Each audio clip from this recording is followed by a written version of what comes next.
इस समय बलात्कार का राजधानी बन गया है। भाई साहब आप याद रखिए, निर्भया कांड इसी दिल्ली से हुआ था, तब आपकी सरकार थी, उस समय आप शांत क्यों थे? आज माननीय योगी जी के नेतृत्व में उत्तर प्रदेश किस तरह चल रहा है, अपराध की ग्राफ बहुत गिरी है, लेकिन आज भी मेरा उत्तर प्रदेश, मैं भी उत्तर प्रदेश से हूँ और महादेव की नगरी से हूँ। माननीय मोदी जी वहीं नेतृत्व कर रहे हैं, तीसरी बार हैट्रिक मारे हैं। और नहीं, सुनिए सुनिए, एक मिनट और सुनिए जी, अपराध का ग्राफ अब यूपी में कम है, इस बात को नोट कर लीजिए।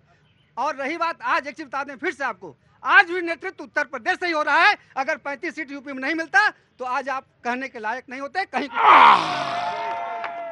कल बहस मैं दे दूंगा, आप ही को दे दूंगा, ये तो बिल्कुल ऑफ कोर्स आप ही को चांस मिलेगा, मैं कांग्रेस को दे दूंगा। और अगर आप मांग रहे हैं तो ना दूं तो ये गलत है, ये तो बिल्कुल गलत है, मैं बिल्कुल आपको दूंगा।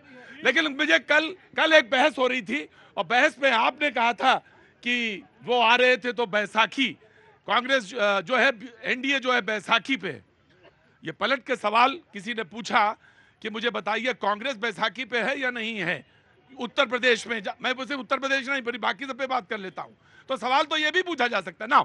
आपने हाथ उठाया था जी, पूछिए। मान्यवर ने जिक्र किया कि आप काशी से हैं। प्रभु मैं गाजीपुर की धरती से हूं। क्या बात है, वाह। बताइए, एक मिनट, थोड़ा आराम से चुनाव बीत गया है। हाँ। मुझे ये बताइए कि जब बीएचयू में मालवीय की बगिया में एक बिटिया का बलात्कार हुआ था तो आपने आवाज उठाई थी या उस दिन आपने गले में पट्टा डाल, एक मिनट, गले, अरे भाई रुको, निर्भया, अरे रुको निर्भया, एक मिनट रुकिए, सुनिए भगवान, अरे सुन तो लीजिए, महादेव ने 2 ठो कान दिया, सुनिए।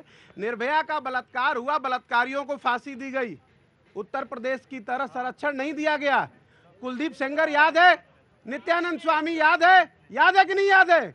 उन तमाम लोगों ने जिन बेटियों और महिलाओं का बलात्कार किया उनके परिवार को मार दिया गया, तब आप कहां थे? नहीं तो नित्यानंद बीजेपी में है, वो और सेंगर साहब बीजेपी में है। जिस दिन घटना घटी थी और उसके बाद ये तमाम क्रिया प्रतिक्रिया हुई, उस दिन वो बीजेपी में थे। आज उनकी पत्नी विधायक की लड़ी और हार गई। ये तो दिखाने की फॉर्मेलिटी है कि जब इतने दबाव के बाद आपको निष्कासित कर दिया और फिर पत्नी को टिकट दे दिया। वो झारखंड में कौन थे जो कांग्रेस के लीडर थे, युवा वाले? बता दीजिए।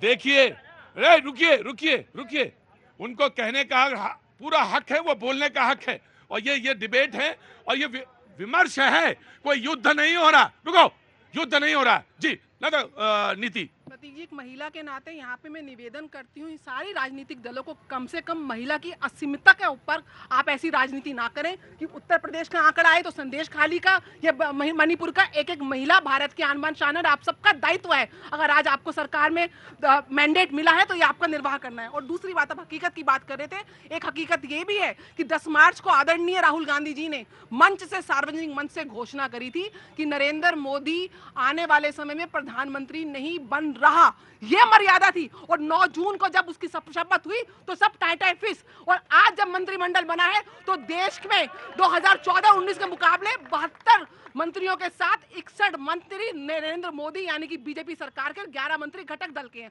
और ये जो लोग वीर तुम बड़े चलो, धीर तुम बड़े चलो, नीतीश जी के पीछे पीछे साथ चल के इंडी गठबंधन को इन्होंने जब करा और जब उसके बाद उनको ही नहीं दे संभाल पाए, आज ये वो जो शादी होगा ये नीतीश उनकी, तो ये 3 तलाक वाले सामने आ गए कि कब ये शादी टूटे और हम उसका मजा लें। क्या बात, हाँ जी। हमारी सीटें तो 400 आई है, पर हम जीएसटी 28% लेते हैं तो हमने 28% कटाई है हमारी जीएसटी। आप जोड़ दो 28% काट के, उतनी सीटें हमारी आई है, इसलिए हम 400 से कम नहीं है। क्या काम करते हैं आप? हमने जीएसटी दी है। आप क्या काम करते हैं? हम सूरत से आए और हमारे सांसद यहाँ जल संसाधन मंत्री बने हैं। और आपने जल की बात की है तो आप देखना 100 दिन के अंदर जल की पूरी समस्या दूर हो जाएगी। हम वादा करते हैं कि 100 दिन में जल की पूरे इंडिया में समस्या दूर हो जाएगी। हमारे सांसद CR पाटिल जी अभी जल संसाधन मंत्री बने जी, बोले कि 400 में 28% जीएसटी काट लीजिए तो जितनी सीटें आई हैं, हम जीएसटी दे के सत्ता में आए हैं जी। क्या बात है, ये गुजराती ही समझा सकता है। हाँ, ये बात गुजराती ही समझा सकता है कि देखो भाई, आए तो 400 लेकिन 28% जीएसटी दी है हमने। हाँ जी, हमारे बिहार की बात, अरे बिहार की बात, अरे रुकिए, लड़ाई ना करिए जी। क्या नाम है? गुड्डू कुमार, अरे वाह गुड्डू कुमार जी, कहाँ के रहने वाले हैं गुड्डू जी? डिस्ट्रिक्ट रहने वाले क्या के? अरे भाई आपके यहाँ तो मांझी साहब मंत्री बन गए। मंत्री बन गए। हाँ तो बोलिए गुड्डू जी। तो हमारे बिहार ने हाँ। जो यूपी में घटा हुआ मेरे बीजेपी को, हाँ। वो बिहार ने पूरा कर दिया। हाँ। और मेरे चिराग पासवान जी ने खासकर जो हीटर रनर है वो अच्छा। ऐसा बैट्समैन है हाँ। कि सारे को चित कर देते हैं। अरे और उसने वो बात किया। अब आज भी वो मोदी मतलब वो है बैट्समैन कैसे भी हो, लेकिन एक बात तो मैं जानता हूं कि वो पिच ऐसी बनाते हैं कि हर पिच में वो वही रहते हैं। तो जब उनके, हाँ ये तो उनकी सबसे बड़ी खूबी है जी। जनाब आली, आम आदमी पार्टी, कहां से शुरू करेंगे आज? गुलदस्ता चल रहा है। हाँ रुके जी, मैंने बोलने दीजिए। गुलदस्ता चल रहा है। हाँ। देखिए सरकार तो जोड़ तोड़ के बन गई है, गुलदस्ता वाली सरकार बन गई है।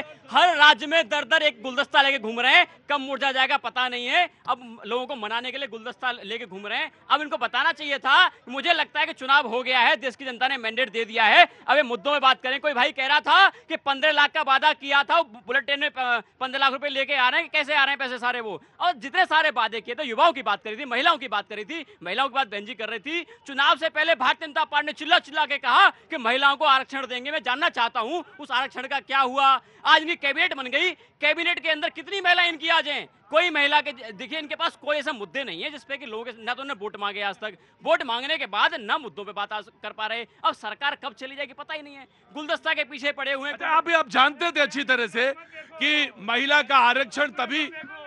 आरक्षण जो है वो तभी हो सकता है जब पहले जनसंख्या का गणना हो जाएगी।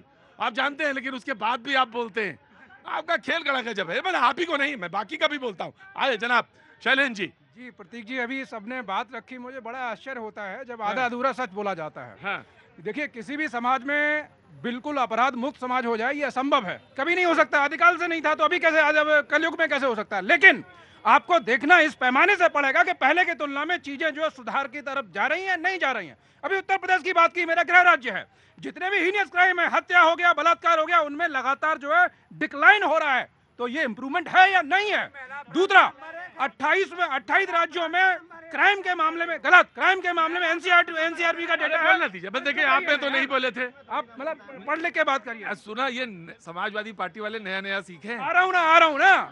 28 राज्यों में 20वें नंबर पे उत्तर प्रदेश आता है, जो जनसंख्या में सबसे बड़ा राज्य है। तो क्या ये मतलब जो है आपका अप्रिशिएबल है या नहीं है?